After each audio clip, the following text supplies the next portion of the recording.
Protein isolation. Here's the deal. Biochemists love to understand how things work. And many processes in the body are facilitated by protein function. And so what we like to do, and most of the textbook, all of the experiments have been, the information that you see have been derived from this. We're going to study a protein. We're going to isolate that protein. We're going to test what it does, and then we're going to change something, see what happens. Change something, see what happens. Change something, see what happens. All those changes will give us an idea of the whole process, okay, about how things function. But we have to get the protein of interest to study it. Now, the protein of interest, your DNA has all proteins that are available in your genome, right? And most cells have all the proteins that are necessary for processing, but not all cells have all proteins. Also, not all cells have a lot of the protein that you're looking for. And so, you might be looking to look at one particular protein that, is in all cells, but in one particular tissue type, it's really, really high in concentration because it's really, really important for the function. And so we've got to be able to choose where we want to isolate it. Sometimes it's easier to do this. We might actually extract the DNA, like we did, put it into a vector. We talked about vectors.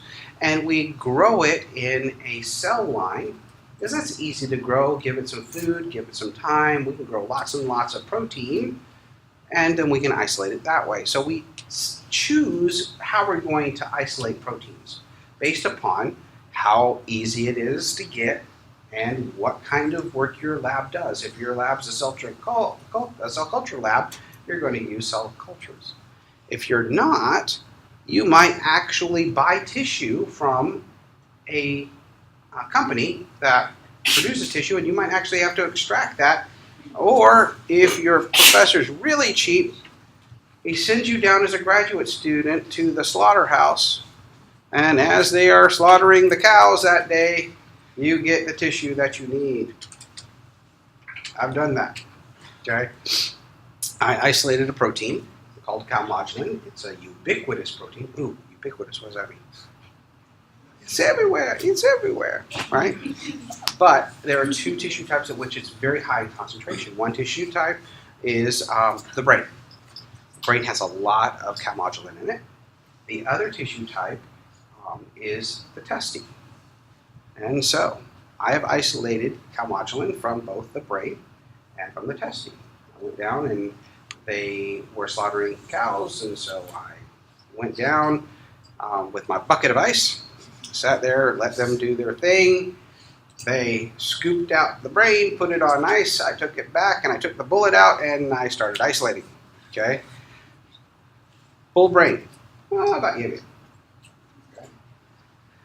I've also isolated from bull testes. About that big. One. That tells you something about the bull. Okay? And so, isolated. So we chose a particular tissue type to isolate the protein. You want highest concentration of the protein of your interest in that and the ease of isolation.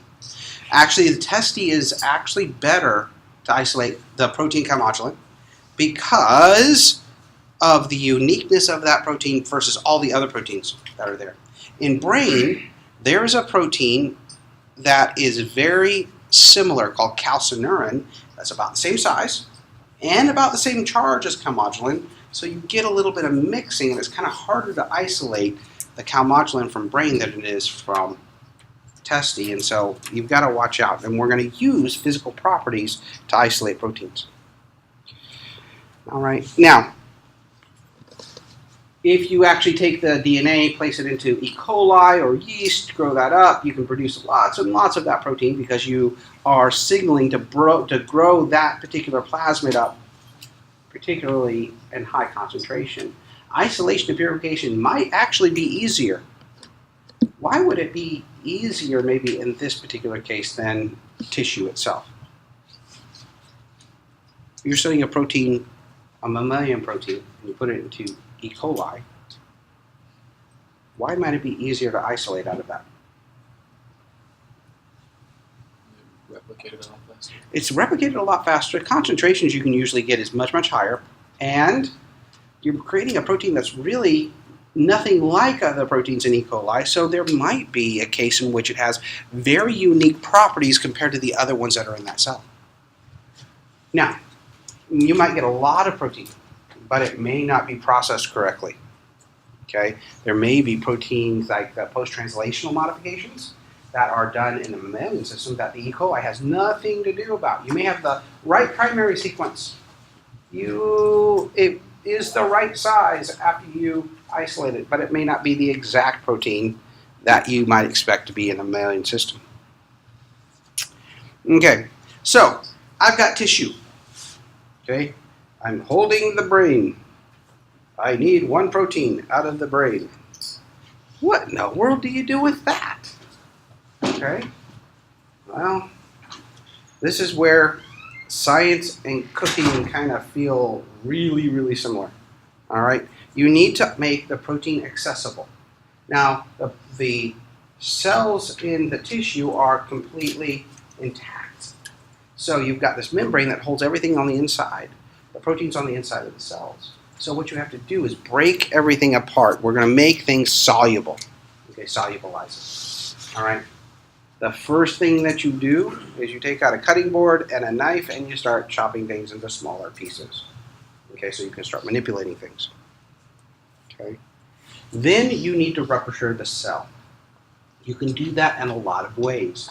A very gentle process is osmotic lysis. You can suspend the cells in a hypotonic solution. And so what happens is the solution has very little concentrated salts in them. Inside the cell, there's a normal concentration of salts, and so what happens is the inside feels very concentrated, the outside feels very not concentrated, so semi-permeable membrane will allow water to get inside, trying to dilute it to the concentration on the outside, and I will bring in water, bring in water, bring in water, bring in water, pop, it opens up. And now all the proteins that are inside that cell are now inside the solution that you used, and I can get to them or isolate them. These work very well with animal cells, not with plant cells. The cell wall tends to hold integrity. That is not the only way that you can do it. All right, you mince it up, you put it into solution, into a buffering system, and you can use lysozymes to chemically degrade the cell walls. Okay? And so you break apart the cell walls. Everything starts to be in the buffering system. You can use organic solvents to break up the cell membrane. The organic solvents will disrupt those hydrophobics. The lysozyme will kill some of the protein. The organic solvents will kill some of the protein. So in each step, you're going to lose some protein.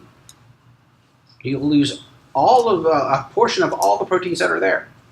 Remember, you're looking for one. There are thousands. There's mechanical systems. You can grind it with sand or alumina.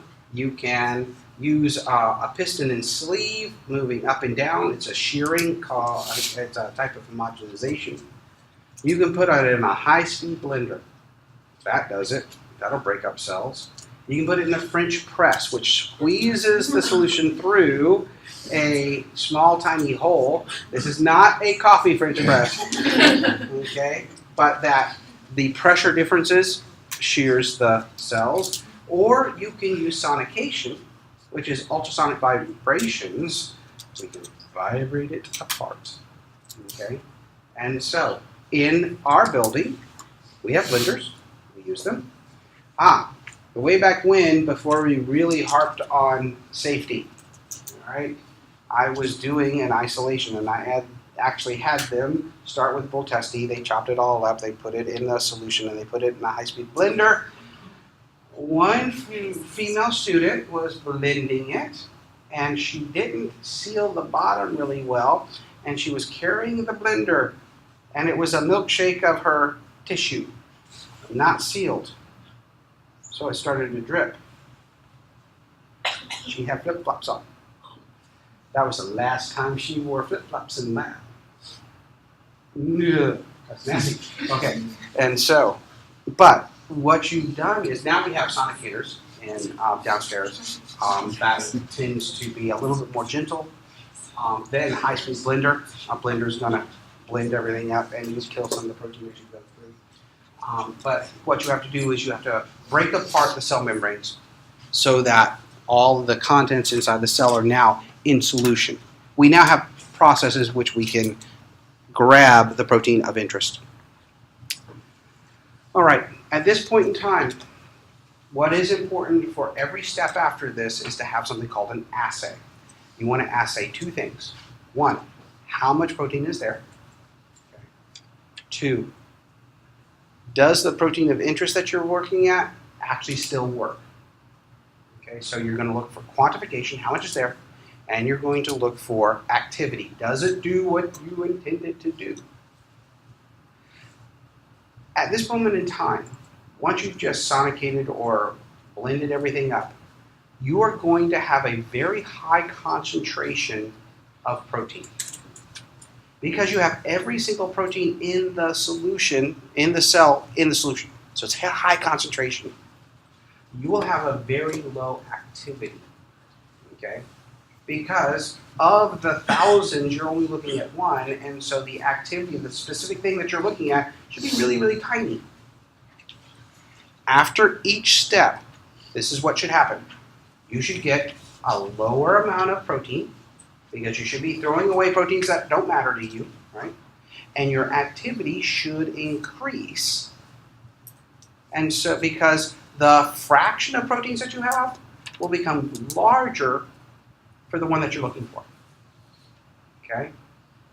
If you take a step and you get lots and lots of protein, a single protein, but it has zero activity, you've done one of two things. You've isolated the wrong thing, lots of it, or you've isolated it and you denatured it and it's lost function. Either way doesn't help you. Okay? You need to have as much protein as you can have with the highest amount of activity so that you can do whatever studies you're wanting to do. The assays are spectroscopic for quantity. Okay? You can simply do this. You can put a sample of your protein mixture inside a UV vis. And we said those aromatic rings of the amino acids can absorb in the UV range, and you can get a good estimate of how much concentration in milligrams per mil of protein is there. Just based upon that. This is absolutely non-destructive. Okay, so I can put it in, see how much is there. Great, I got lots of protein. That's good. You put it in, you see no protein, not good. Okay, you gotta go start back over. Now, many people use that. Another very classic way is to take a very tiny sample of protein out and you put it into a mix of dye. And the protein and the dye come together in a certain way to create color, a particular color. And a lot of times it'll change from one color to the next based upon the protein. There are a couple of methods that are pretty standard. The Biuret is one, the Bradford assay is another, and a lot of times you can just buy the bottle of the solution, the Bradford assay or the Biuret assay, or if I'm teaching you, I just send you to the lab with the chemicals and you make your own, but because that's cheaper. But you can do that, and so you take a sample out, you mix it with a dye, and that gives you a concentration. So you want to know at each step how much protein you have total. It doesn't tell you you're specific, it just tells you how much is in the solution. The activity is specific for your enzyme that you're looking at. So if your enzyme breaks ATP, what you're going to do is you're going to put ATP in the mix, you'll allow it to react for a little while, and then you'll measure how much ATP was broken. And so that is dependent upon the protein of interest, the one you're looking for. And you make measurements each step. Okay. Some of the techniques we're going to talk about is electrophoresis, dialysis, salting out, chromatography, and ultracentrifugation, not in that order. Okay. So I've got this, if you can just think about it, tissue in buffer, in a blender, that looks really like a milkshake, but it's not. Okay, that's nasty. Okay, it's got all sorts of things. And what we really want to do is disrupt the membrane. Well, most of the time, the proteins we're looking for are not in a membrane. So the first thing that you want to do is put it in a big test tube and put it in a centrifuge so that you can get rid of the very large membranes, pellet them out, leaving all the proteins in a nice buffer solution above. And so we're going to separate it by centrifugation. Now, centrifugation separates things based upon density. It's not size, just size. It is densities. Okay? And so, if you take the cell extract, which has everything in it, and you spin it for 1,000 times G. What is 1,000 times G? 1,000 gravities. Okay? What happens is the big stuff gets filtered out at the bottom. Okay? And so what is important here too is if you do your isolation not really damaging, if you do it in under mild conditions, you can actually pellet out organelles. And so the nucleus is relatively dense, and so we can actually take out the nuclear fraction. And sometimes that's very helpful because your protein might be in the nucleus and get rid of everything else and just deal with the nucleus. That's a pretty powerful way to do it. And then you can do it 10,000 times G and get just mitochondria. Then you can do 15,000 times G and you can get membranes. And you can even do it higher, but what you're never going to be able to do is do it fast enough to actually pellet out a protein itself. Proteins are so small you cannot just pellet out a protein that is floating around by itself in solution. All right, if you take a look at the front and the back here, what we're going to look at is activity. And so here we see, we measure the solution before we do any centrifugation. It has 20,000 activity units. We define what the unit is. And we find we have 2 grams of protein. Okay, that means I have 10 units per milligram. At the end of all my fractionation, I still have 18,000 units, but I only have half a gram. I have 36 units per milligram. I've actually purified it 3.6-fold at that moment in time just by doing this. This is not enough. These are first steps. A lot of proteins and protocols do this. They use salting out. Okay. Every protein likes to be, that is in the cytosol, likes to be in water and interacting with water. Right? And so they have a certain solubility, but not every protein is as soluble as other proteins are. So there's differences, and that's based upon what is being placed on the outside, which amino acids are on the outside, how much hydrophobic versus how much polar, things of that nature. What we can do is we can add a salt, and the salt that we add most often is ammonium sulfate. And we're going to add ammonium sulfate to the solution. The solution might be clear, absolutely clear. You've got proteins there, but they're all soluble. You put in, let's say, 5% ammonium sulfate, enough salt to make it 5%. At some point in time, some of the proteins will precipitate out. Then you can use very slow centrifugation, get the pelleted proteins out, and you're left with others. Then you might do a 15% cut, and then you might do a 20% cut. Each one will bring out certain proteins that are isolated. Now, the technique here is you would want to precipitate out your protein at one point in time. What will happen is it will precipitate out, you will drive it down to a pellet, you'll pour off the solution, the supernatant, and your protein's now in a pellet. Okay? Well, that's not how you want it. You'll put new buffer in to resolubilize it out, because you'll put in enough buffer to make the salt solution too low for it to be salted out. But now you got your protein there with a bunch of salt. That is not purified, although you have concentrated the protein because you can pellet it out. It's now very, very concentrated. There's very little buffer, and you can put in just a little bit of buffer, and now you've concentrated your protein. It's a wonderful way to concentrate. All right, now I've got my protein and salt. I don't want salt. I combine it with dialysis. Dialysis is using a semi-permeable membrane. It's usually a cellulose membrane, but this is cool.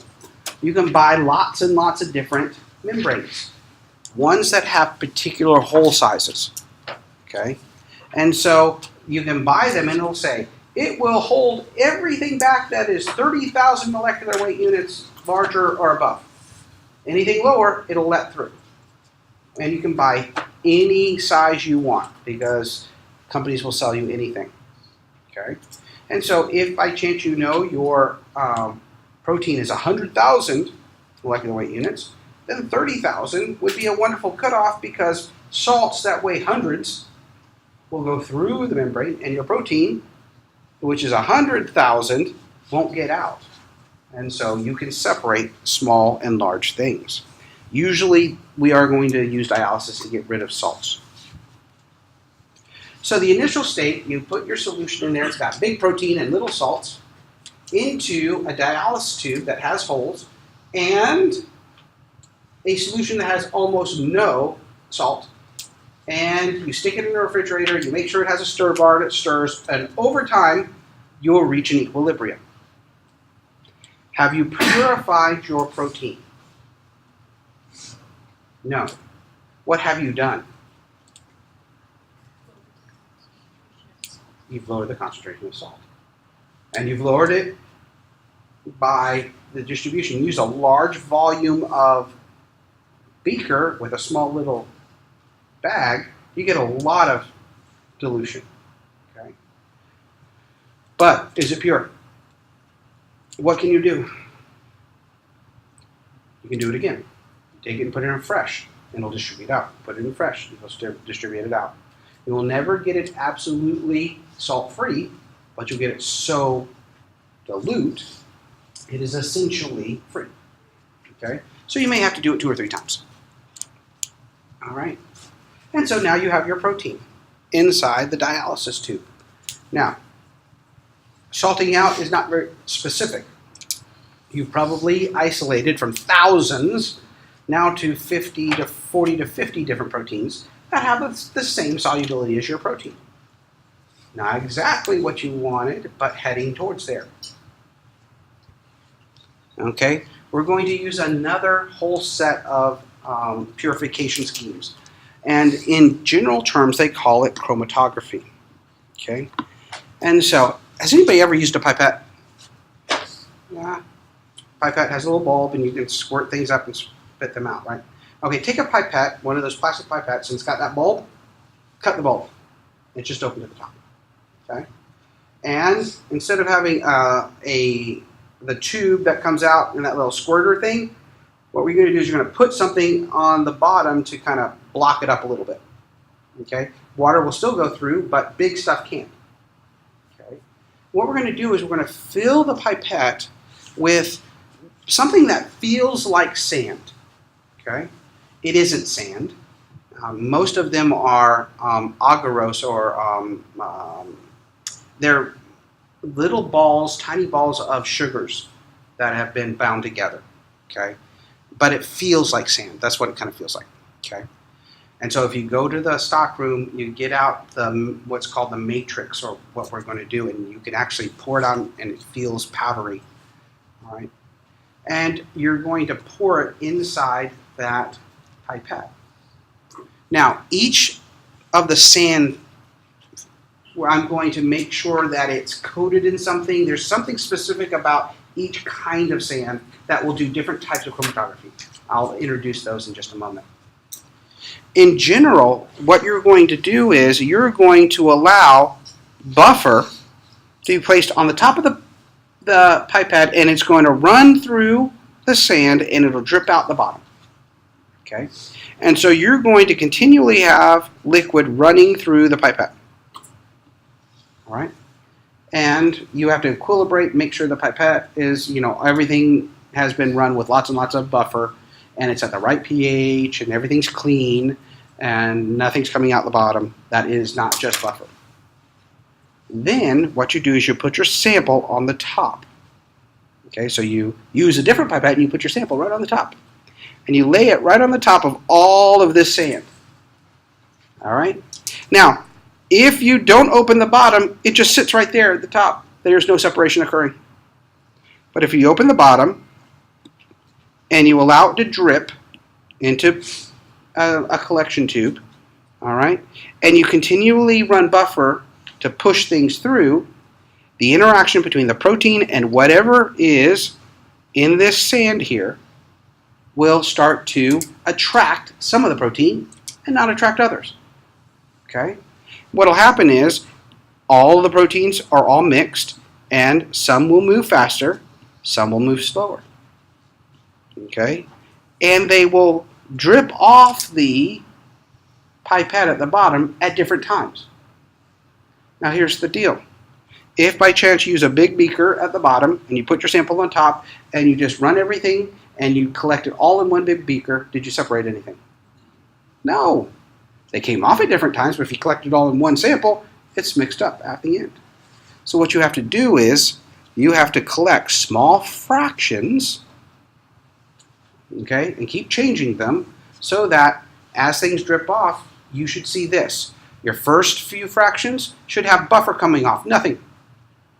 And then, let's say fraction number 5, the protein, the first one that's moving fastest starts to come off. So you get really tiny concentration in tube number 5. In tube number 6, more concentration. Tube number 7, a whole bunch of protein. Tube number 8, a little bit less. Tube number 9, even less. Tube 10, no protein. Tube 11, no protein. Tube 12, no protein. The next protein. Tube 13, just a little bit. Tube 14, just a little bit. And so you should have these peaks, if you measure protein concentration, that come off.